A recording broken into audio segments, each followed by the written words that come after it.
नमस्कार दोस्तों, आज प्राइम मिनिस्टर नरेंद्र मोदी जी के द्वारा 4 हाइड्रो इलेक्ट्रिक प्रोजेक्ट को लॉन्च किया गया है in the state of Himachal Pradesh, जिसकी वजह से आप कह सकते हैं एक काफी बड़ा बूस्ट मिलने वाला है। Not just in terms of power generation, बस इसकी वजह से एक प्रकार से जो वाटर की सप्लाई है, जैसे दिल्ली के अंदर वहां पर बहुत प्रॉब्लम होती है, तो ये सारी जो समस्या है वो सॉल्व हो सकती है। ये आप देख सकते हो PM Modi to launch hydro power projects, investors meet in Mandi. तो इसके बारे में हम डिटेल से समझेंगे। इसके अलावा मैं आपको यह भी बताऊंगा कि भारत के अंदर कितनी क्षमता है इस समय हाइड्रो इलेक्ट्रिक पावर प्रोजेक्ट को लेकर। इसके अलावा हिमाचल प्रदेश में क्या बोला जा रहा है, एनवायरमेंटलिस्ट का क्या कंसर्न है, काफी कुछ जानने को है। चलिए आगे बढ़ते हैं, लेकिन उसके पहले अगर आप यूपीएससी या फिर किसी भी एग्जाम की तैयारी कर रहे हैं तो आप हमारे ऐप को डाउनलोड कर सकते हैं या फिर studyIQ.com विजिट कर सकते हैं, वहां से सारी जानकारी आपको मिल जाएगी।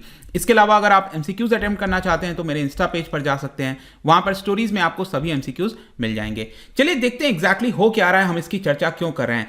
जैसा कि मैंने बताया कि आज प्राइम मिनिस्टर नरेंद्र मोदी जी हिमाचल प्रदेश के दौरे पर जा रहे हैं और वहां पर मंडी से करीब 4 जो हाइड्रो पावर प्रोजेक्ट्स हैं उनका इनॉग्रेशन किया जाएगा और इसका जो कॉस्ट है वो करीब 11,000 करोड़ के आसपास का बताया जा रहा है। एंड ऑल्सो मैं आपको बता दूं कि इनके द्वारा जो ग्लोबल इन्वेस्टर्स मीट है उसको भी लॉन्च किया जाएगा ताकि हिमाचल प्रदेश में जो इन्वेस्टमेंट है उसको बूस्ट मिल सके।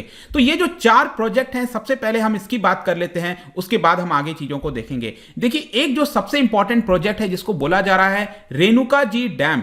अब Renuka ji dam project important इसलिए है क्योंकि पिछले 3 दशक से 30 वर्षों से कोशिश हो रही है इसको यहां पर इनॉग्रेट करने की। फाइनली आप देख सकते हो इसका फाउंडेशन स्टोन ये प्राइम मिनिस्टर नरेंद्र मोदी के द्वारा डाला गया और इसका कॉस्ट अकेले करीब 7,000 करोड़ का है। और इसकी वजह से जो इलेक्ट्रिसिटी, जो पावर जनरेशन है वो करीब 40 मेगावाट होने वाला है। देखिए, ये कोई बहुत ज्यादा नहीं है 40 मेगावाट, लेकिन इसकी वजह से क्या होगा कि दिल्ली जैसे यूनियन टेरिटरी को, राज्य को यहां पर डैम की मदद से जो पानी की सप्लाई है, जो पानी की समस्या है वो हल हो सकती है। करीब 500 million cubic metre water supply हर साल यहां पर दिल्ली को किया जाएगा। और यहां पर एक और चीज ध्यान रखिएगा कि ये जो रेणुका जी प्रोजेक्ट है ये कौन से रिवर पर है, तो गिरी रिवर। आपके एग्जाम में कहीं ना कहीं आ सकता है, एमसीक्यूज वगैरह में पूछा जा सकता है। गिरी रिवर आपको ध्यान रखना है, यहां पर आपको देखने को मिलेगा रेणुका जी ये जो पर्टिकुलर प्रोजेक्ट है। और फर्दर बताया गया प्राइम मिनिस्टर ऑफिस के द्वारा कि ये जो प्रोजेक्ट है ये करीब 6 राज्यों का कलेक्टिव एफर्ट है। ऐसा नहीं है कि सिर्फ सेंट्रल गवर्नमेंट और हिमाचल प्रदेश के द्वारा मिलकर किया गया। यहां पर हिमाचल प्रदेश, उत्तर प्रदेश, हरियाणा, राजस्थान, उत्तराखंड, दिल्ली, इन सबके द्वारा कोऑर्डिनेशन कर ही इस प्रोजेक्ट को यहां पर लॉन्च किया जा रहा है। दूसरा प्रोजेक्ट है लुहरी स्टेज 1 प्रोजेक्ट। देखो, जो लुहरी स्टेज 1 प्रोजेक्ट है ये सबसे पहले ध्यान रखना, जो सतलज रिवर है शिमला और कुल्लू डिस्ट्रिक्ट में, कुल्लू और शिमला डिस्ट्रिक्ट में, वहां पर आपको देखने को मिलेगा। और इसकी वजह से आप देख सकते हो करीब 210 मेगावाट ये इलेक्ट्रिसिटी जनरेशन हो सकेगा। इसकी टोटल कॉस्ट करीब 1800 करोड़ रुपए बताई जा रही है और हर साल करीब आप कह सकते हैं कि 750 million units of electricity supply किया जाएगा। तीसरा जो प्रोजेक्ट है वो है आपका धौला सिद्ध प्रोजेक्ट। धौला सिद्ध प्रोजेक्ट इसलिए इंपॉर्टेंट हो जाता है क्योंकि ये हमीरपुर डिस्ट्रिक्ट में, मतलब कि अगर आप हिमाचल प्रदेश का मैप देखोगे यहां पर, तो ये जो हमीरपुर ये जो डिस्ट्रिक्ट है यहां पर आपको देखने को मिल रहा होगा, यहीं पर इसको लॉन्च किया जा रहा है। वहां से गुजरती है बियास रिवर, ठीक है, तो बियास नदी जो गुजरती है वहां पर इसको लॉन्च किया जाएगा करीब 680 करोड़ का, और पहला हाइड्रो प्रोजेक्ट होगा उस पर्टिकुलर डिस्ट्रिक्ट में।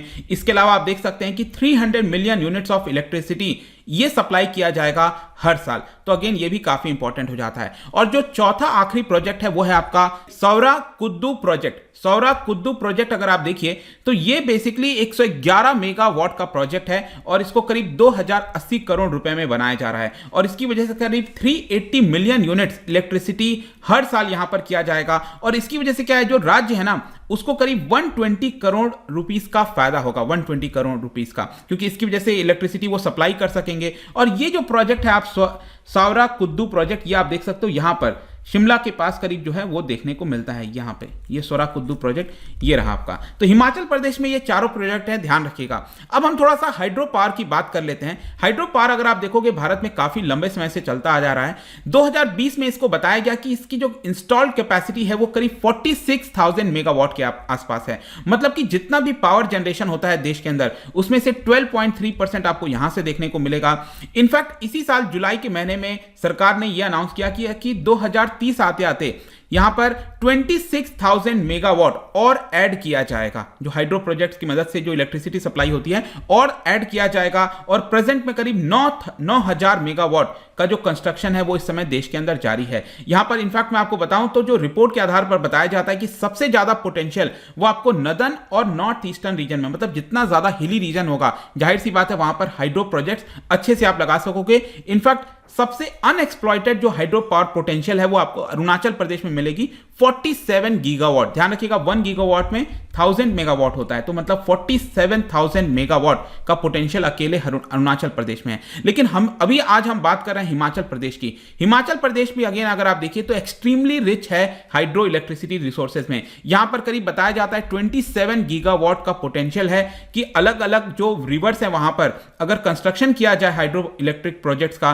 तो 27 गीगावाट हम प्रोड्यूस कर सकते हैं। अभी के लिए उसमें से सिर्फ 10,000 मेगावाट मतलब 10 गीगावाट यहां पर हमने हार्नेस किया है, विच इज 7.6%। अब देखिए यहां पर क्या होता है ना कि जितना भी इस समय हिमाचल प्रदेश में प्रोजेक्ट है उसमें से राज्य के पास कितना ओनरशिप है वो है सिर्फ 7.6%, बाकी का सारा सेंट्रल गवर्नमेंट के पास है। तो ये आपका लॉन्च तो किया जा रहा है, कई सारे प्रोजेक्ट्स को हिमाचल प्रदेश में लाया जा रहा है, लेकिन इसकी वजह से कंसर्न क्या है? देखिए वैसे तो अगर आप देखिए तो प्रेस किया जाएगा, यहां पर इलेक्ट्रिसिटी की सप्लाई बढ़ रही है, पोटेंशियल बढ़ रहा है वाटर का, लेकिन साथ ही साथ जो एनवायरमेंटलिस्ट हैं उन्होंने रेड फ्लैग किया है और कहा है कि ये जितना दिखाया जा रहा है क्लीन और ग्रीन उतना है नहीं। जैसे कि एक एनजीओ है जिसका नाम है हिमधारा, उनके द्वारा एक रिपोर्ट जारी किया गया और उसमें बताया गया कि किस तरह से जो एनवायरमेंटल हजार्ड है हाइड्रो पावर की वजह से वो पूरे हिमाचल प्रदेश में देखने को मिल सकता है। इसकी वजह से जो जियोलॉजिकल और इकोलॉजिकल वल्नरेबिलिटी है वो बढ़ जाएगी पूरे हिमालयन माउंटेन रेंज में, क्योंकि वहां पर अगर जितना ज्यादा आप प्रॉब्लम क्रिएट करोगे, प्रोजेक्ट्स बढ़ाओगे,